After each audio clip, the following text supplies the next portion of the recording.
having a perfectly good morning, and then you walk into the kitchen and see it. The dreaded Post-it note. It's stuck above the dishes you were totally going to do, or the trash you're definitely planning to take out. It has a smiley face, but the real message is clear. That thing you didn't think was a problem? Yeah, apparently it's a problem. We've all been on the receiving end of passive-aggressive behavior, and maybe even been guilty of it ourselves. Honestly, it kind of feels like an unfortunate but normal part of social interaction. But in psychology, the idea is a lot more controversial. Psychologists define passive-aggressive behavior as a deliberate but covert way of expressing feelings of anger. And it's not just Post-its. This behavior can take a lot of forms, from the silent treatment to sarcasm and pointed jokes. It can also include indirect violence, like slamming around pots and pans, and unhelpful one-word responses. You know, like, sure, whatever, fine. But one of the weird things about passive-aggressive behavior is how complicated its history is. The term passive-aggressive originated in the American military during World War II. It was used to describe soldiers who refused to comply with orders in a particular way. Rather than refusing outright, these soldiers sulked, procrastinated, and were deliberately inefficient.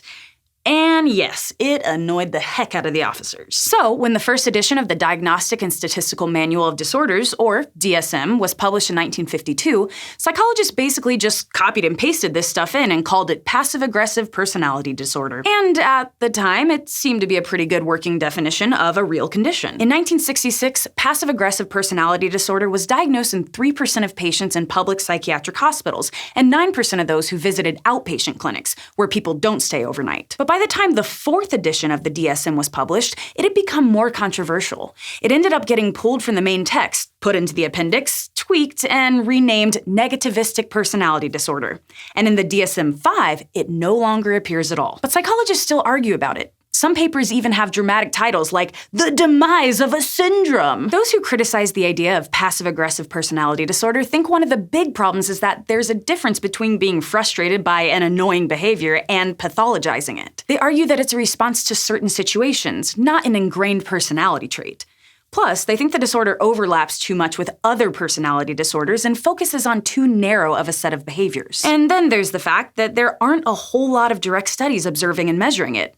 Though, to be fair, that's true of most personality disorders. Still, there are some arguments for passive-aggressive personality disorder as a thing. Studies published in 2009 and 2012 found that the definition of passive-aggressive personality disorder more accurately described the symptoms and experiences of the subjects than that of negativistic personality disorder. And even if this behavior only appears situationally, it's possible that it's based in a stable personality trait. A paper published in 1970 followed up with 100 patients who were diagnosed with passive-aggressive personality disorder after 15 years. And the researchers found that these patients' symptoms were fairly stable over the long term. But whether or not it's a personality disorder, psychologists seem to agree that there are fairly strong theoretical underpinnings of passive-aggressive behavior. At least one study has suggested that there might be a genetic component to it. But more research seems to support the idea that it can be the result of things like ineffective parenting, neglect, and abuse. Essentially, the idea is that if a child grows up with situations where it's not appropriate to express anger or disagreement, they find ways to be defiant that